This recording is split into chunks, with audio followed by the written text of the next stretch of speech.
আসসালামু আলাইকুম প্রিয় চাকরি প্রার্থী ভাই ও বোনেরা, আজকে আপনাদের জন্য আরেকটি নতুন ভিডিও নিয়ে হাজির হলাম। আর এই ভিডিওতে আমরা আলোচনা করব সিভিল সার্জন কার্যালয় শরীয়তপুরে একটা নিয়োগ বিজ্ঞপ্তি প্রকাশ করেছে। আমরা সেই নিয়োগ বিজ্ঞপ্তি নিয়ে বিস্তারিত আলোচনা করব। তো আপনারা সম্পূর্ণ ভিডিওটা দেখার চেষ্টা করবেন, তাহলে আশা করি অল্প হলেও উপকৃত হবেন। তো দেখেন বিজ্ঞপ্তিতে কী বলা হয়েছে।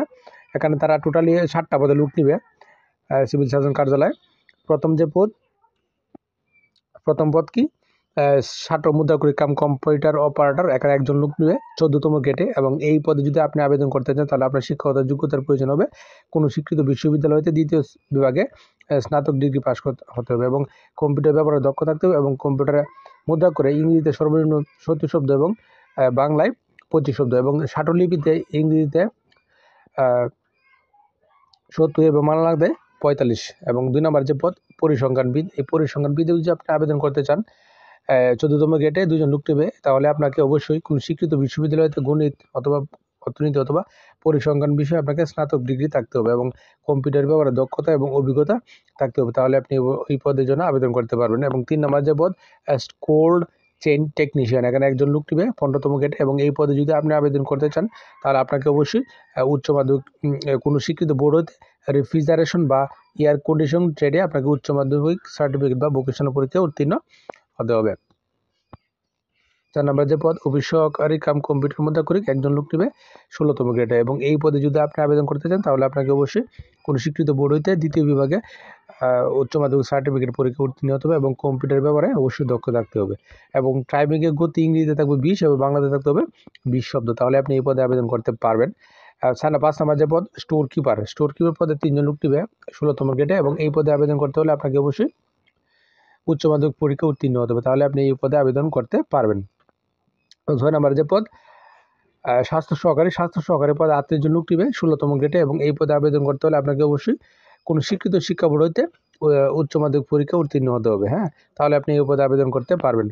7 নম্বর পদ ড্রাইভার পদে এখানে একজন লোক নিবে 16তম গ্রেডে এবং এই পদে আবেদন করতে হলে আপনাকে ওজেএসসি পাস হতে হবে এবং গাড়ি চালানোর বৈধ হালকা ড্রাইভিং লাইসেন্স থাকতে হবে এবং অভিজ্ঞতা সম্পন্ন চালকদের এখানে অগ্রাধিকার প্রদান করা হবে।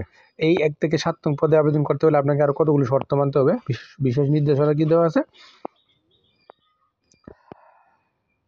আগ্রহী প্রার্থীগণ এই ওয়েবসাইটে প্রবেশ করে প্রকাশিত নির্দেশনা মোতাবেক অনলাইনে আবেদন ফর্ম পূরণ করবেন এবং আবেদনপত্রে লিখিত মৌখিক ও ব্যবহারিক পরীক্ষার প্রার্থীর স্বাক্ষর অভিন্ন হতে হবে এবং নিয়োগ ও কোটা নির্ধারণের ক্ষেত্রে সরকারের সর্বশেষ বিধিমালা এখানে প্রতিপালন করা হবে এবং এখানে স্বাস্থ্য সহকারী পদের ক্ষেত্রে একটা বিষয় উল্লেখ থাকে, প্রত্যেকটা সিভিল সার্জন কার্যালয়ে এই কথাটা উল্লেখ থাকে।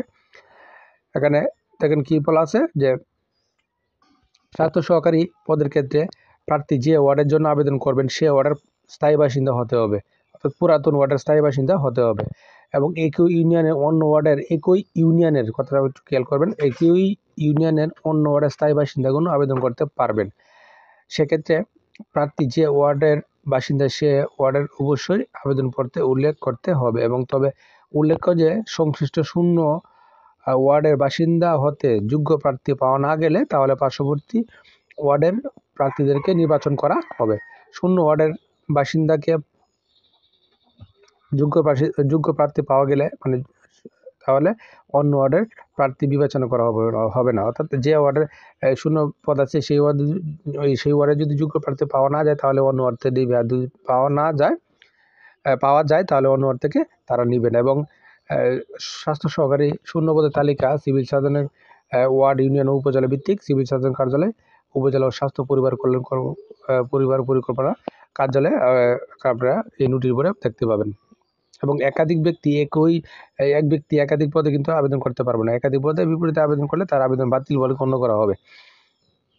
তো আরও কতগুলো শর্ত আছে, আপনারা সবগুলো শর্ত দেখবেন, দেখে শুনে বুঝে নিজ দায়িত্ব আবেদনটা সম্পন্ন করবেন। এবং এখানে প্রার্থীর বয়স অবশ্যই 18 থেকে 30 বছর হতে হবে, আবেদনকারীর বয়স 2/5/2024 তারিখে 18 থেকে 30 বছর হবে এবং মুক্তিযোদ্ধা, বীর মুক্তিযোদ্ধা, পুত্রকন্যা ও শারীরিক প্রতিবন্ধীর ক্ষেত্রে 32 বছর। এবং তো আপনারা এই পদগুলোতে আবেদন করতে হলে কোন ওয়েবসাইটে প্রবেশ করেন, ওয়েবসাইটে হলো কি cs.shoriatpur.network.com.bd, ওয়েবসাইটে প্রবেশ করে আবেদনটা সম্পন্ন করবেন এবং আবেদনের শুরুর তারিখ হলো 2/5/2024 সকাল 10টা থেকে শুরু এবং শেষ 22/5/2024 2024 বিকাল 4টা এই সময়ের মধ্যে আপনি আবেদনটা করবেন। এবং প্রত্যেকটা পদের বিপরীতে আপনাকে কত টাকা চার্জ করবে দেখেন, এখানে 14 থেকে 16তম গ্রেডের জন্য 200 টাকা, 230 টাকা তার আপনার কাছ থেকে চার্জ কর্তন করবে। তো আশা করি বিষয়টা বুঝতে পারছেন। ধন্যবাদ এতক্ষণ সাথে থাকার জন্য।